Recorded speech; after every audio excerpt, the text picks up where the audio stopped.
We're Designing Spaces, the show that's all about you and your space, your home and surroundings. I'm Debbie Marie. And I'm David Jones. Here on Designing Spaces, we take a look at all aspects of your home, your property, including your lifestyle. On today's show, we have healthy home solutions, an appropriate theme now that spring is here. That's right. Debbie, I've seen you've been out there with the TV crews discovering some very effective ways we could all make our homes healthier places to live. Yes, I have. So stick around and see it all right here on Designing Spaces.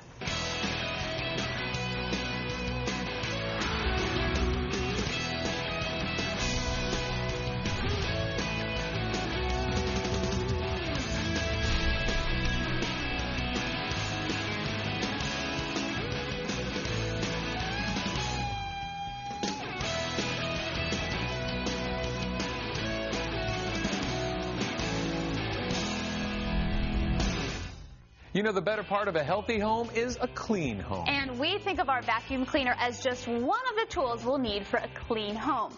Could it be more effective? Good question. The answer is one that Debbie discovered for herself. Take a look. When you think of house cleaning, one tool comes to mind, the vacuum cleaner. But is your vacuum really doing the job?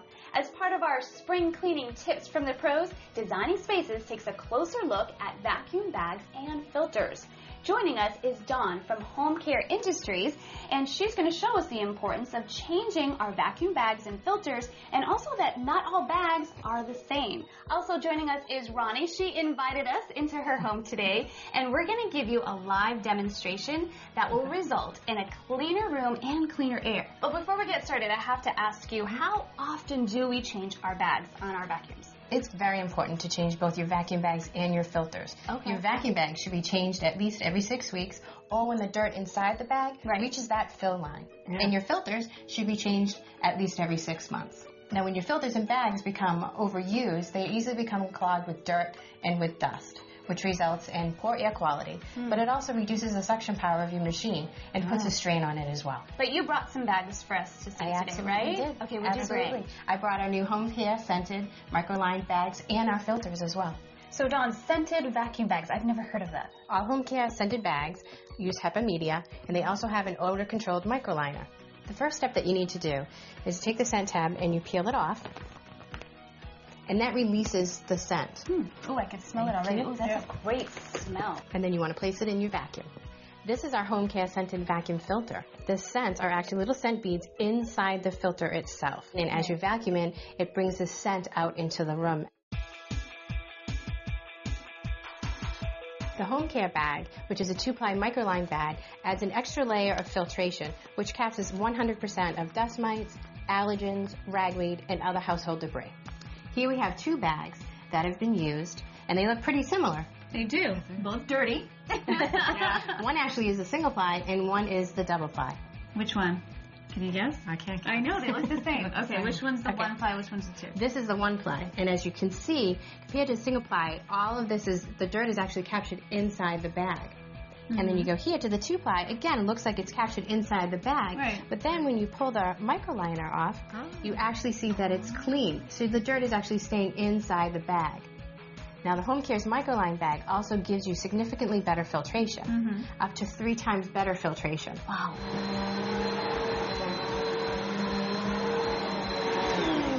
Smells good, right? It smells so clean and fresh. Yeah, you can really smell that. That's the odor eliminator liner and scent patch at work. When you stop smelling that scent, that's a great indicator that you need to change either your bag or your filter. So where can our viewers learn more? You can go to homecareind.com. Well, we gave you wonderful ideas for spring cleaning, but if you missed any of them, be sure to check out our website at designingspaces.tv. Lots of useful information there. Be sure to check it out. Happy spring cleaning. I had the chance to visit one home where asthma and indoor air quality were a big health issue. Thankfully, we also found something to help reduce factors that can cause asthma and contributes to better air quality for everyone living in the household. Let's take a look. The air inside our homes is often taken for granted as clean. After all, we usually don't smell anything that could be wrong, and we don't see anything. But to those with allergies and asthma, the picture is different. With the EPA warning indoor air can be up to 100 times more polluted than out on the street. Designing Spaces wants the air in your living space to be clean. So So we got together with one of the best in air purification. Today we visit the home of Heather and her daughter Amanda, both allergy sufferers. Herman, thank you so much for being here today and really making yourself available to Heather and Amanda. I know they appreciate it a lot. Sure, it's my pleasure. I'm on a mission here to really educate about the importance of having clean air in your home. So how do you actually clean the air? There are three basic methods you need to consider here. First of all will be removing the pollutant source. Pollutants. So would that be kind of like if we smoke in the house, maybe have a fireplace, or if we don't dust a lot? Definitely, okay. Yeah. You have dust mites building up and you might have mold or humidity around the bathroom and kitchen sink. So be aware of this. The second one is to ventilate. Because of the air pollution is building up inside your house and you're containing that, you need to take in fresh outdoor air. The third thing is then cleaning the air using air purification. So when you talk about devices that clean the air, I've seen them everywhere, even the drugstores. So how do you know which one is right for your home?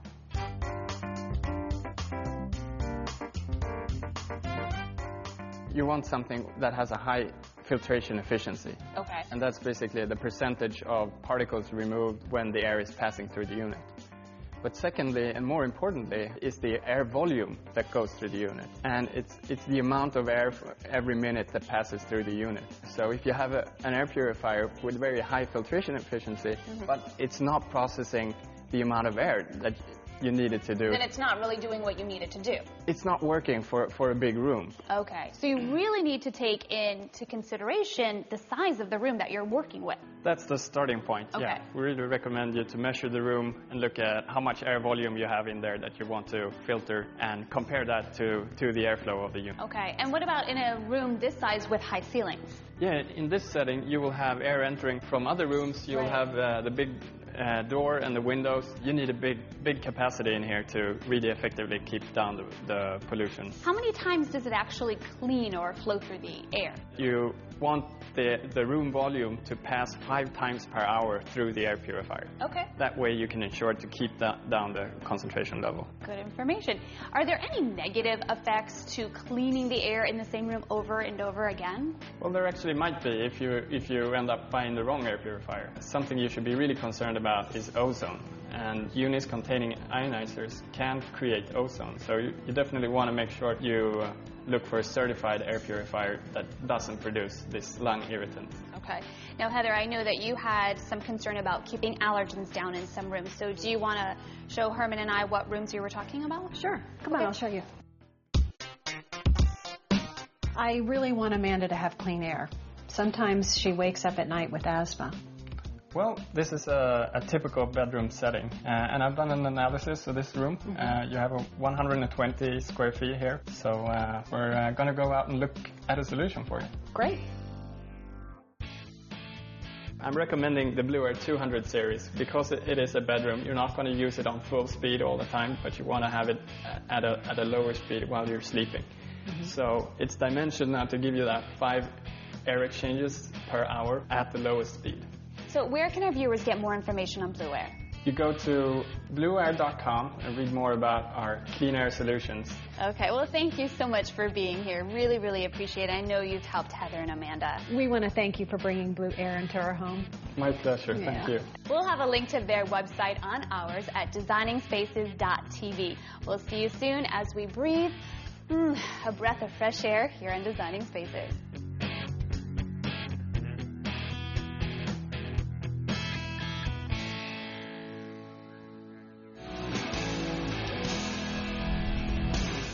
The mention of floods strikes fear into the hearts of all property owners, as it should. To learn more about floods and your home, Designing Spaces visits Nashville, Tennessee.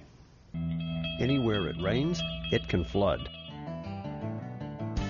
Nashville has a rich history, famous as an American cultural center for music, and recently impacted by a flood, affecting hundreds of homes and businesses. Designing Spaces met up with Gene Salvatore from the Insurance Information Institute and a specialist in flood insurance to better understand the consequences of flooding and the importance of being financially protected. Well, people don't like to think that disasters will happen to them, but disasters do happen, and one of the most common natural disasters in this country are floods. And in fact, 90% of all natural disasters have some form of flooding. flooding occurs everywhere. In fact, it only takes a few inches of water to cause thousands or even tens of thousands of dollars worth of damage to the structure of your home and to the things that you own in it. Jean and Designing Spaces met up with the Greenwood family. Let's hear their story. Katie and I met when we came here to Nashville for college. Free Will Baptist Bible College in Nashville, Tennessee is where we met and fell in love and became friends, and then we've been married for 21 years. We have 3 daughters, Abby, 18, Allie, 13, and Andy, 11, and we love our life here in Nashville, Tennessee. We actually moved into the house about a year and a half before the flood. Early in that week, when they started predicting the massive amounts of rains that were going to be coming, seeing this incredible footage of trailers and cars floating down the side of Interstate 24, it was really surreal. Sunday morning came, it was still raining, and it was during that morning we heard the Corps of Engineers announce that it's going to exceed its banks. And so we began helping clear out the house down the street, just a one-level home. And then we came back down to our house, and we found that we had about 4 feet of water in the basement. It rose about 8 feet in about an hour. In 20 minutes' time, we went from, I think we're going to be okay. If we have to move upstairs for the night, we can, to, oh my goodness, get very few essentials and we're going to have to leave. So this is our basement. This is the area that was If the flood was still here right now, I mean, the water was totally over this. All of this was covered, and then on into our living space above. It was crazy. Wow. Well, what was the process like? I mean, how was it to file the claim to start rebuilding? That part of the process was actually very easy. I mean, we filled out the information that they needed, answered a few questions on the phone. Our adjuster was here, and he went all around the house, up and down and through it. And then within another week or 10 days, we had the report back to show what the estimate was of how much damage our home had taken on. And we were done. It was that simple. Was there anything that you would have done sort of differently just to prepare? I made the assumption that I had homeowners and I had flood insurance and that I was covered. So there was a little bit of a surprise there to know that we didn't have the contents covered. So that's what I would do over again. I would make sure I know what my policy says. So you would have asked more questions? Yes, you better believe it. By Thursday of that week, as the water dropped enough for tall trucks to drive in, that was when we noticed the car that was parked waiting to come to see us as soon as the water dropped low enough, and that was a FEMA official. And it was very comforting to see their quick response, to know that they were there. Our FEMA rep came to talk with us, spent probably an hour in our home asking us questions, talking to us about what we have lost. We knew that we were going to have a job ahead of us. But it was comforting to know that the things that were in place to protect us, that was going to be taken care of. We really thought we've got flood insurance. We kind of balked at having to pay for it when we first bought the house. It was a required thing because of where we live. And, you know, of course, at that moment we thought, well, we are so glad we did it. Unfortunately, we didn't know until after the fact that we did not have flood insurance on our contents. One of the greatest things about the whole process after the fact was seeing our community rally around those of us who had gone through this. We were amazed and overwhelmed by the response that we got. That part of things still is very overwhelming to me emotionally because of the way it blessed our family to see them selflessly provide hours and hours of service, funds, resources to help us to recover from this. Learning from other people's experience is very important, and we see after every disaster that people who took the time to get the right amount and type of insurance, including flood insurance, are in a much better place after the disaster. Flood insurance from the National Flood Insurance Program is available in any community that participates in the FEMA program. To determine your risk of flooding, it's actually quite easy. You can go to floodsmart.gov and put in your address. To learn more or have your questions answered about the National Flood Insurance Program, visit the website at floodsmart.gov/designing spaces.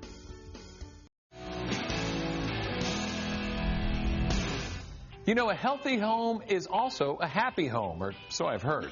He's a little messy. And there are a number of ways to create a healthy home, and we're showing everyone, including David, on today's show. Consider the air, the carpet, and upholstery. But there are other factors that contribute to a healthy home. In fact, let's take a look at those right now. The world we grew up in is not the world we live in now. The information age and digital technology have touched every aspect of our lives. Homeowners now have this technology available to create an automated home where comfort and security can be controlled with the touch of a button. To get a better understanding of this life enhancement technology, we here at Designing Spaces are visiting a home that not too long ago would have been considered a house of the future. And to show us, Designing Spaces met up with Kirk McDowell, an expert on residential security systems. So Kirk, tell me a little bit about the concept of the system and how it functions within the house. Well, the heart of the system is really the central unit, which is in the center of the home. All the doors and windows of this home are tied into that. So when the door or the window opens, the homeowner knows if someone's come or left. Okay, we've got the bad guys covered, but there's other dangers. What are life safety alarms and how do they work? 2,600 people were killed last year in structure fires. And the majority of those fires, the smoke detector was not operating. Usually a battery was dead at that point. Our smoke detectors do two things. Number one is that in case of a fire, they emit a loud siren to get you out of the home, but they also send a message to the central monitoring station so the fire department can respond.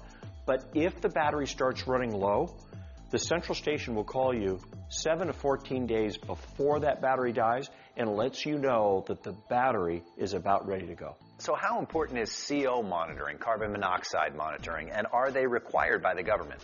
Yes, they are. As a matter of fact, 30 states now require CO detection in the home. Very, very important. Now, with a CO detection, you should have 2 or 3 in the home, and the best place to have it would be in the bedroom at what we call pillow height, on the wall, mounted on the wall, so you can hear it if it goes off. Another aspect of security is the ability to know who's in the house, coming and going, being able to check on pets, seniors, and children. Well, we call this our two-way talking touchscreen, and it enables me to install multiple codes for users in the home. So let's say you have a dog sitter coming in to walk your dog. You know exactly how many times they entered your home, and it matches with what they said. It's a great way to keep track of people. It is. And then if I ever change dog sitters, I can simply remove that sitter's code and put in a new code. So run us through the paces of this. You know, activate it, deactivate it. Show us around. Sure. Well, I go to bed at night, arm the system. In the morning, I get up. I walk downstairs, and I want to look at the 4-day forecast. So I simply press a button here on the touchscreen. Wow, look at that. And a 4-day forecast comes up, telling me what the weather's going to be like here. Now, what I want to do is I want to go ahead and arm the system and leave the home. All I have to do is to press the button here, arm the whole system, walk out the door, and the doors are immediately going to lock for me.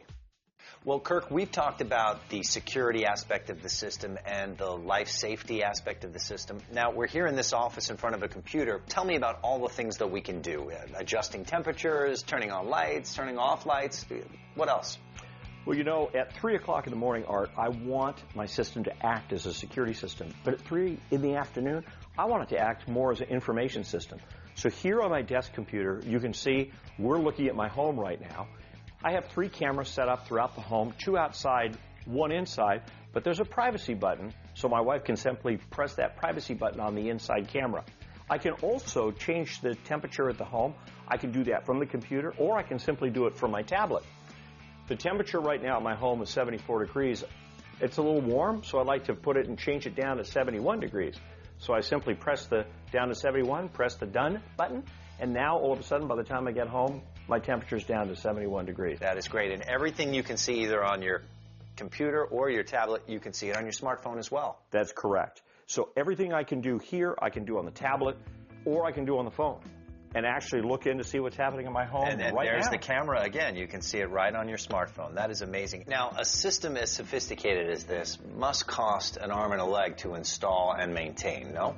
Well, I have to tell you, in terms of an ongoing fee for monitoring and being able to have access to look in online, it's really no more than your average phone bill. Now, how do we get a hold of you?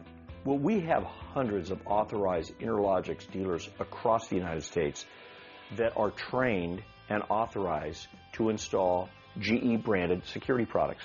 And you'd find them by simply going to our website, which is interlogix.com. Kirk, it's been great having you on the show today, and thank you for showing us so much about stuff that we didn't even know was out there. It's just amazing. Pleasure, Art.